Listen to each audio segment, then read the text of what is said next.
In today's video, I'm going to teach you how to find journal entries in QuickBooks. If you're reconciling accounts, reviewing adjustments, or answering a question from your accountant, being able to pull up journal entries quickly will save you a lot of time. First, go to QuickBooks and sign in to the correct company. From the main dashboard, make sure you're in the file you want to search. This matters because reports only show data for the company that's currently open. Next, open the Reports area. You'll find Reports on the left-hand navigation. This is the central hub for every standard and custom report in QuickBooks Online, and it's the easiest place to search for the exact view you need. Once you're on the Reports page, use the search bar to look for the journal. Start typing the word Journal, and you should see a suggestion called Journal or Journal Report. Select it to open. This report lists transactions in traditional debit and credit format, so you can see the date, accounts affected, and the amounts that posted. It's especially helpful for locating journal entries because they stand out in this format and you can scan debits and credits side by side.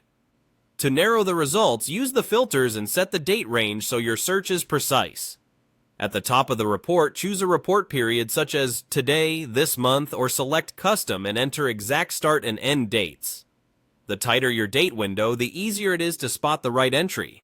If your company books a lot of activity, consider adding any available filters to refine further, like limiting results to journal entries only or focusing on specific accounts. After adjusting your filters, run or refresh the report to update the results. As you review the list, pay attention to the columns. The ref number, date, name, or payee, and memo fields can help confirm you found the correct entry. Debits and credits should balance, so matching totals are a good quick check. If you notice unexpected accounts in the split, that's a clue that you may be looking at the wrong transaction date or the wrong company file, so adjust your filters accordingly and try again. That's it.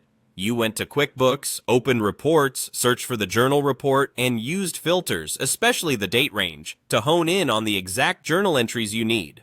With these steps, you can quickly find what you're looking for and move on with your work.